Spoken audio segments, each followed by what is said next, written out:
Have you ever stared at the ceiling at 3 a.m., terrified that a single car repair or a medical bill could ruin you? While it seems like a simple math problem, accumulating $5,000 shifts your brain chemistry away from a state of constant panic, allowing you to actually recognize and act on opportunities for growth. When you have zero savings, your brain operates in what psychologists call survival mode. Having an empty bank account literally triggers ancient evolutionary alarms inside your head, sending signals that you are in immediate, life-threatening physical danger. Because your nervous system treats financial scarcity as a literal threat to your life, you are forced to prioritize instant survival over long-term planning. Living without a financial buffer means every single day is an exhausting mental battle. You suffer from severe decision fatigue, making thousands of tiny, stressful calculations. Should I buy the generic pasta? Can I afford lunch today or pack a sandwich? Each of these micro decisions is filtered through fear and scarcity, dominating your cognitive bandwidth until you are exhausted. This mental drain is why people take the first job offer that comes along, even in a very toxic and hostile environment. You lack the surplus energy required to be picky, and leaving feels too risky. To reverse this, we have to reevaluate the $5,000 mark. It represents a critical biological turning point. Research from Vanguard found that having $2,000 in emergency savings increases a person's financial well-being score by 21%.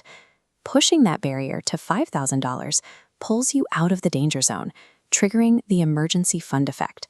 Crossing this specific financial line measurably reduces cortisol, the body's primary stress hormone. Reaching this milestone changes how your body responds to daily challenges. Think about the check engine light coming on in your car.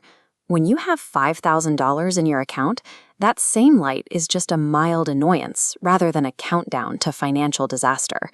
The true power of this threshold is the profound peace of mind that comes from knowing you can handle the emergency, silencing the brain's fear center. When you aren't gasping for financial air, you free up massive amounts of cognitive bandwidth. Your mindset shifts from reacting to crises to proactively hunting for wealth-building opportunities. You gain a quiet confidence that translates into better job interviews and stronger salary negotiations. You gain the psychological leverage to walk away from bad deals because you are no longer operating out of desperation. Building this $5,000 foundation when your paycheck feels like it disappears instantly requires a specific mechanical approach. You must remove your own willpower from the equation. First, treat your savings like a non-negotiable bill that must be paid, rather than leftover money you'll save only if there is anything remaining. Set up an automatic transfer the day after you get paid, ensuring money moves into savings before you spend it. Third, keep those funds isolated in a high-yield account. This keeps them removed from daily spending, allowing them to earn interest in the background. Without this intentional isolation, human nature almost guarantees there will be no money remaining at the end of the month. Accumulating your first $5,000 provides the psychological proof that you are capable of delaying gratification. It shifts your focus away from visible status symbols toward the accumulation of real, invisible wealth. The permanent cognitive freedom that comes from escaping survival mode provides a far greater return on investment than the $5,000 itself.